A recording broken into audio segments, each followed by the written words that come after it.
जैसे मान लीजिए मेरा क्वेश्चन है कि कौन से बच्चे बॉयज़ या गर्ल्स मतलब मेल या फीमेल कौन से बच्चे का स्कोर फाइनल टेस्ट में ज़्यादा आता है, तो इस डेटा को आप एनालाइज कर सकते हैं। एक ऑप्शन तो आता है कि आप इसमें फ़िल्टर लगाओ, फिर एक बार मेल चेक करो, उसका सम करो, फिर एक और बार फ़िल्टर लगाओ, आप फीमेल चेक करो, फिर उन सभी का सम करो, तब आप जाके बता पाओगे, है ना। अभी तो यहाँ थोड़ा सा डेटा है तो ईजी हो गया, जब इसको मैं और कॉम्प्लेक्स करता जाऊँगा तो आपके लिए बहुत दिक्कत हो जाएगा। जैसे मैं बोलूँ भूमि हाउस में कौन से बच्चे ज़्यादा अच्छा पढ़ते हैं, गर्ल्स या बॉयज़, है ना। तो वो कॉम्प्लेक्स चीज़ एनालाइज करने के लिए या डेटा को समराइज करने के लिए हम लोग यहाँ पे पिवट टेबल यूज़ करेंगे। उसके लिए क्या करो आप, सबसे पहले आप जाओ इंसर्ट टैब में, आपको ऊपर सबसे ऊपर इंसर्ट टैब मिलेगा, आपको ऑप्शन मिलेगा, सबसे पहला ऑप्शन मिलेगा टेबल वाले ग्रुप में पिवट टेबल का, आप उस पर क्लिक कर दीजिए। बाय डिफॉल्ट एक्सेल इतना ज़्यादा स्मार्ट होता है कि वो पूरा का पूरा टेबल आपके लिए सेलेक्ट कर लेगा, उसको पता है कि टेबल कहाँ से स्टार्ट होता है कहाँ से खत्म होता है। बाई चांस अगर आप मान लीजिए यहाँ पे उसने सेलेक्ट किया टेबल रेंज दिखा रहा है, बाई चांस मान लीजिए मैं हटा देता हूँ, मतलब एक्सेल को समझ में नहीं आया, ठीक है, तो उस केस में यहाँ पे सेलेक्ट कर लूँगा, मैं नेम सेलेक्ट किया और वही control shift right button, control shift down button, पूरा टेबल मैंने सेलेक्ट कर लिया, जितना मुझे रेंज चाहिए था सारा टेबल आ गया। नेक्स्ट ऑप्शन आता है कि आप इस पिवट टेबल को सेम एक्सेल शीट में दिखाना चाहते हैं या आप नई वर्कशीट ओपन करना चाहते हैं। तो यहाँ सेम में मैं यूज़ नहीं करता क्योंकि काफ़ी ज़्यादा क्लटर्ड हो जाता है, यहीं पे सारा डेटा यहीं पे आप एक्सेल पिवट बनाओगे, तो उसके इसके लिए मैं क्या करता हूँ, न्यू वर्कबुक यूज़ करता हूँ। आप उस पर क्लिक करिए, बाय डिफॉल्ट है, आप ओके कर दीजिए। जैसे आप ओपन करोगे यहाँ पे आप देखोगे अभी तक शीट 1 था, बाय डिफॉल्ट एक नया शीट ओपन हो जाता है, शीट 2। ठीक, इसको मैं थोड़ा जूम कर लेता हूँ। अब आप देखो यहाँ पे लिखा हुआ है to build a report choose the fields from the pivot table field list. तो यहाँ पे पिवट टेबल का फील्ड लिस्ट दिया हुआ है, बाय डिफॉल्ट ये आपके लिए ऐसा ओपन होता है ना। जब आप अपने सिस्टम ओपन करोगे तो आपको ऐसा दिखेगा, इसमें सारे नेम लिखे होंगे, मतलब सभी कॉलम्स के नेम होंगे। अगर आप देखोगे नेम, जेंडर, एज, क्लास, मेरे सभी कॉलम्स के नेम यही है, जितने भी टेबल में कॉलम्स है ना। अभी मेरा पहला क्वेश्चन क्या था कि मुझे देखना है मेल फीमेल में सबसे ज़्यादा नंबर किसके हैं, तो मैं जब भी जेंडर कॉलम उसको उठा के डालूंगा रोज में, रोज में इसलिए डालता हूँ क्योंकि एक के नीचे एक वैल्यूज आए, इसलिए मैं रोज में डाल रहा हूँ। अब मुझे क्या देखना है कि किस किस चीज़ के ऊपर मुझे कंपैरिजन करना है ना, तो मुझे करना था फाइनल टेस्ट के जो स्कोर है उसके बेसिस, तो उसको उठा के मैं डालूंगा वैल्यूज़ में। अब आप देखोगे कि जो फीमेल बच्चे हैं उनका स्कोर है 1090 1090, और जो मेल है उनका 877। इसका मतलब जो फीमेल जो गर्ल्स बच्चे हैं ज़्यादा अच्छा पढ़ते हैं कंपेयर टू बॉयज़, जनरली दुनिया में भी यही होता है ना, तो हम लोग ये देख सकते हैं डेटा से। अब इसमें काफ़ी लोग के मन में डाउट आता है कि आपको कैसे पता कि इसको वैल्यूज़ में डालना है या कॉलम्स में या फिल्टर्स में या रोज में, है ना, इन चार बॉक्स में से कौन से फील्ड को कहाँ डालना है। तो इसका बहुत ही सिंपल लॉजिक है, ये आपको काफ़ी ज़्यादा इंपॉर्टेंट मतलब काफ़ी ज़्यादा हेल्प करेगा फ्यूचर में। आपको जिस भी कॉलम के ऊपर कैलकुलेशन करना हो उसको आप उठा के डाल दो वैल्यूज़ में। वैल्यूज़ में आप देखो समेशन का ऑप्शन दिया हुआ है, तो ये कैलकुलेशन के लिए यूज़ होता है। आपको सम फाइंड करना है, परसेंटेज फाइंड करना है, मैक्सिमम मिनिमम फाइंड करना है, काउंट फाइंड करना है, टोटल फाइंड करना है ना, तो वो आपको वैल्यूज़ के अंदर मिलेगा। तो अगर जैसा मुझे यूनिट टेस्ट का स्कोर का देखना होता है, यूनिट टेस्ट 1 का, तो उसको उठा के मैं यहाँ डाल देता, और बाय डिफॉल्ट मेजर केसेस में वो सम लेता है। ये एक्सेल में मतलब बाय डिफॉल्ट होता है, वो सम कर देता है, अगर कोई भी न्यूमेरिक वैल्यूज आती है उसको वो यहाँ सम कर देता है। तो हम लोग को भी सम चाहिए था तो कोई दिक्कत नहीं हुआ। और जेंडर को मैंने रोज में इसलिए डाला क्योंकि मैं चाहता हूँ एक के नीचे एक वैल्यूज है। आप चाहो तो कॉलम में डाल सकते हो, जैसे जेंडर को उठा के मैं कॉलम में डाल, तो आप देखो कैसा आएगा, फीमेल कैसा आया, मेल का वैल्यूज ऐसा आया, ठीक आएगा वही, बट इसका भी हम लोगों ने इसको ट्रांसपोज कर दिया, अभी रोज के बजाय हम लोग कॉलम में देख रहे हैं, बट ये ज़्यादा सही दिखता है पढ़ने में, तो इसलिए मैं इसको भी रोज में रख रहा हूँ। तो अभी हम लोगों ने देख लिया कि रोज कैसे यूज़ करते हैं, वैल्यूज़ कैसे यूज़ करते हैं, कॉलम्स कैसे यूज़ करते हैं। अब अगर हम लोग देखते हैं फिल्टर को कैसे यूज़ करते हैं, तो फिल्टर के लिए आप क्या कर सकते हो, जैसे मैं डाल देता हूँ यूनिट टेस्ट 1 का स्कोर, तो आप देखोगे सबसे ऊपर फिल्टर आपका आ जाएगा जो कि बाय डिफॉल्ट ऑल सेलेक्टेड है। अब मैं चाहता हूँ कि यहाँ पे सिर्फ उन्हीं बच्चों के स्कोर आए जिनका स्कोर मोर देन 90% है, तो उसके लिए एक तो ऑप्शन है सेलेक्ट मल्टीपल, तो वहाँ से आप कर सकते हो। आप चाहो तो यहाँ से जाके मैनुअली सेलेक्ट कर सकते हो कि 90 से ऊपर जिसका स्कोर है वो एक ही है 91। अब आप जैसे ओके करोगे तो आपको दिखेगा सिर्फ अग्नि हाउस ही ऐसा है जिसमें सभी बच्चों के स्कोर 91 से ऊपर है, ठीक, बाकी तीनों हाउस में नहीं है। तो इस केस में आप अगर आप जब भी डेटा को फिल्टर यूज़ करते हो, वर्ड में ये फिल्टर आपको डेटा फिल्टर करना है, उसके लिए आप फिल्टर कॉलम का यूज़ करते हो। अगर आप फिल्टर हटा दोगे तो सारा वैल्यू बाय डिफॉल्ट आ जाएगा। अब इसके अलावा एक प्रॉब्लम आता है, अभी तो आपके पास चलो थोड़े से ही 7-8 ही कॉलम्स हैं, हेडर्स है आपके पास, तो इतने में आ गया। कभी कभार क्या होता है जब बहुत सारे आप रियल डेटा पे काम करोगे तो बहुत सारे हेडर्स होते हैं, उस केस में आपको स्क्रॉल कर करके डेटा देखना होता है कि कौन सा हेडर आपने सेलेक्ट किया। तो उस केस में आप क्या करो, आप पिवट टेबल में जाइए, यहाँ पे सेटिंग का ऑप्शन दिखेगा टूल्स में, पिवट टेबल फील्ड्स में यहाँ पे सेटिंग का ऑप्शन जैसा बना होगा जिसमें टूल्स लिखा होगा, आप उसको क्लिक करिए।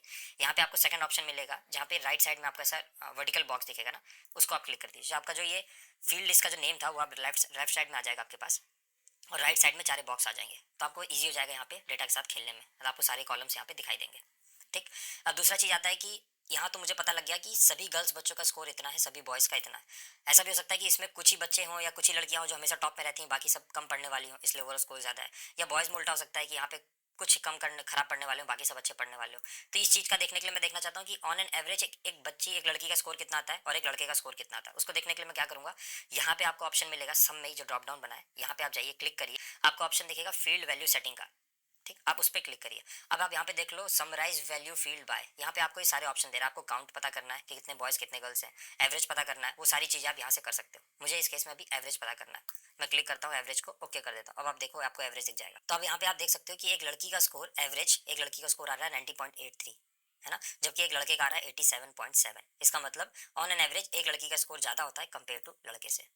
तो ये तो हो गया आपका बेसिक पिवट टेबल। अब इसको अगर मैं थोड़ा सा और एडवांस लेवल पे चाहूँ तो मैं अगर जैसे यहाँ से मुझे ये हटाना है सब कुछ, तो मैं वैल्यूज को उठा के दोबारा फील्ड में डाल दो और ये जो जेंडर आपका था इसको उठा के फील्ड में डाल दो, तो सब कुछ अनसेलेक्ट हो जाएगा।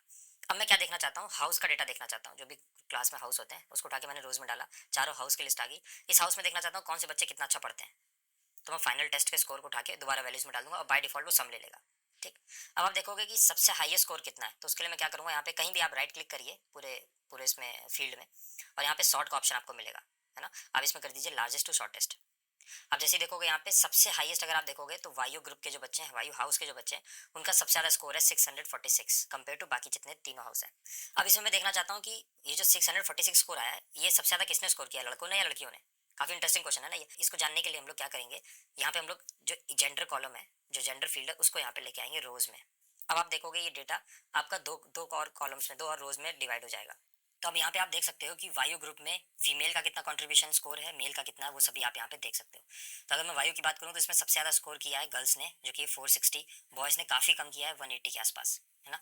अगर मैं अग्नि की बात करता हूँ तो यहाँ पे देखो आप उल्टा है, यहाँ पे फीमेल का स्कोर सिर्फ 194 है, जबकि बॉयज़ का है 362, है ना, जो कि ज़्यादा है गर्ल्स के मुकाबले। अब अगर ये पढ़ने में आपको दिक्कत होती है, मतलब ये लेआउट आपको पसंद नहीं आता, तो इस पूरे टेबल का आप लेआउट चेंज कर सकते हो। आप कहीं भी क्लिक करिए, आपको ऊपर दो टैब दिखेंगे, एक होगा पिवट टेबल एनालिसिस, दूसरा होगा डिज़ाइन का। आप डिज़ाइन पे क्लिक करिए, इसमें लेआउट ग्रुप होगा, इसमें आप जाइए रिपोर्ट लेआउट ग्रुप में, इसमें ऑप्शन आता है third option show in tabular form. जैसे आप इस पर क्लिक करोगे अभी थोड़ा सा देखने में पढ़ने में ईजी हो जाता है। वायु ग्रुप मेल फीमेल, है ना, फीमेल मेल। अग्नि में जो भी गर्ल्स बॉयज़ हैं सबका स्कोर आ जाता है। दूसरा चीज़, अब मैं नहीं चाहता कि ये सबका सब टोटल दिखाए, यहाँ पे जितने भी सब टोटल आ रहे हैं, उसके लिए क्या करूँगा मैं, इसी आपको लेआउट में ऑप्शन सबसे पहला ऑप्शन आएगा सब टोटल का, आप उस पर क्लिक करिए, डू नॉट शो सब टोटल्स। आप क्लिक करिए, सारे सब टोटल्स हट जाएंगे। सिमिलरली आप ग्रैंड टोटल अगर हटाना चाहते हैं, आप यहाँ पे जाइए ग्रैंड टोटल ऑप्शन में, सबसे ऊपर आता है of for rows and columns, तो वो भी हट जाएगा। इसके अलावा भी आप कुछ बेसिक फॉर्मेटिंग कर सकते हो, जैसे इस टेबल का कलर चेंज करना है तो आप यहाँ पे जाइए, सब कलर चेंज हो जाएंगे, इसके फॉर्मेट चेंज हो जाएंगे, है ना। ये सब चीज़ें आप बेसिक कर सकते हो यहाँ पे। अब इसके अलावा मुझे देखना है कि जैसे यहाँ पे मेल्स जो हैं इनका स्कोर ज़्यादा है, जो लड़के हैं अग्नि हाउस में उनका स्कोर ज़्यादा है, मुझे देखना है ये लड़के हैं कौन, है ना। तो आप यहाँ पे जो 362 लिखा है इस पर आप डबल क्लिक करिए, वो अपने आप एक नया टैब खोलेगा, एक नया शीट खोलेगा, उसमें आपको सभी बच्चों के नाम दिखा देगा। तो आप देखो यहाँ पे 4 लड़के हैं जिन्होंने इतना स्कोर किया है। अब एक लास्ट फाइनल चीज़ मैं आपको बता देता हूँ जो काफ़ी हेल्पफुल होगा आपके लिए। कभी कभार क्या होता है कि आपने सारा डेटा बनाया, बट आपके इस रॉ शीट में जहाँ से आप ये डेटा ला रहे हो वहाँ पे कुछ अमेंडमेंट्स करने पड़े, कुछ चेंज करने पड़े आपको। जैसे मान लीजिए अभिमन्यु का स्कोर इस वक्त 81 है, ठीक है, ये भूमि ग्रुप का लड़का है जिसका स्कोर 81, मान लीजिए इसको मैं बढ़ा के कर देता हूँ 99, ठीक, इसका हाई स्कोर हो जाएगा। तो अब जो बॉयज़ का कंट्रीब्यूशन होना चाहिए, क्योंकि मेल कैटेगरी में आता है भूमि ग्रुप में, वो बढ़ जाना चाहिए। अभी देखो आप बाय डिफॉल्ट कितना है 240 है, बट यहाँ पे स्कोर हम लोगों ने 81 से 99 कर दिया है, तो अब ये बढ़ जाना चाहिए। तो वो स्कोर यहाँ पे रिफ्लेक्ट करने के लिए आप क्या करोगे, आपको क्लिक करना होगा, पहले आप इस टेबल पे क्लिक करो, आपको ऑप्शन दिखेगा पिवट एनालिसिस, पिवट एनालाइज का, है ना। आप बाहर क्लिक करोगे तो ऑप्शन नहीं आएगा, आपको पिवट टेबल पे कहीं क्लिक करना होगा, कहीं भी। ठीक, अब आपको ऑप्शन दिख रहा है पिवट टेबल एनालाइज का, इस पर आप क्लिक करिए पिवट टेबल एनालाइज पे। यहाँ पे ऑप्शन दिख रहा होगा आपको डेटा में रिफ्रेश का, है ना। जैसे आप रिफ्रेश क्लिक करोगे अभी आप देखना भूमि में 240 का स्कोर चेंज हो जाएगा। जैसे आप रिफ्रेश करोगे, रिफ्रेश ऑल कर देता हूँ, रिफ्रेश एक ही बात है, रिफ्रेश ऑल कर दे रहा हूँ। अब देखो हमें 240 से 258 स्कोर हो गया, क्योंकि अभी हम लोगों ने यहाँ पे जाके स्कोर 99 कर दिया है, मतलब 18 स्कोर बढ़ाया था, वो यहाँ पे आपको रिफ्लेक्ट कर रहा है ना। तो इस रिफ्रेश की हेल्प से आपको बार बार पिवट टेबल बनाने का जरूरत नहीं है। जैसे यहाँ तो अभी चलिए 2 ही कॉलम थे, 2 ही रोज थे, तो काम ईजी हो गया। काफ़ी बार काफ़ी चीज़ें, काफ़ी डेटा बना के आप इसको डालते हो और आप नहीं चाहते कि आपको फिर से वो मेहनत करना पड़े, तो आप यहाँ पे जाके डायरेक्टली यहाँ क्लिक करिए, आप जाइए पिवट टेबल टैब में और यहाँ पे जाके रिफ्रेश कर दीजिए। इसी तरह अगर आप टेबल चेंज करना चाहते हो, है ना, किसी केस में मान लो यहाँ पे आप कुछ नया ग्रुप ऐड कर देते हो, कुछ और जैसे मान लीजिए मैं बोलता हूँ कि हाफ ईयरली टेस्ट, इसका स्कोर आप ऐड कर देते हो। यहाँ पे मैं डबल क्लिक कर दे रहा हूँ, कॉलम आ जाएगा। अब यहाँ पे स्कोर ऐड कर देता हूँ, अगर आप यहाँ पे देखोगे तो यहाँ पे वो कॉलम अभी नहीं आ रहा, तो उसके लिए आप क्या करोगे, यहाँ पे आप दोबारा पिवट टेबल पे क्लिक करोगे, पिवट टेबल टैब पे जाओगे, यहाँ पे ऑप्शन आपको सेम डेटा टैब में, डेटा ग्रुप में आपको दिखेगा चेंज डेटा सोर्स, आप इस पर क्लिक करिए, चेंज डेटा सोर्स पे क्लिक करिए। अभी आप बाय डिफॉल्ट इसने एच कॉलम तक सेलेक्ट किया है, आप शिफ्ट होल्ड करके रखिए, कंट्रोल और शिफ्ट, और एक बार राइट क्लिक कर दीजिए। जैसे आप राइट क्लिक करोगे, राइट एरो, वो अपने आप हाफ ईयरली टेस्ट को सेलेक्ट कर लेगा, आप ओके प्रेस कर दीजिए। अब आप यहाँ पे देखोगे हाफ ईयरली का जो स्कोर का जो टेस्ट था, जो कॉलम था, वो यहाँ पे रिफ्लेक्ट कर रहा है। तो ये सारा बेसिक डेटा हो गया, ये बेसिक इन्फॉर्मेशन हो गया आपका पिवट टेबल का।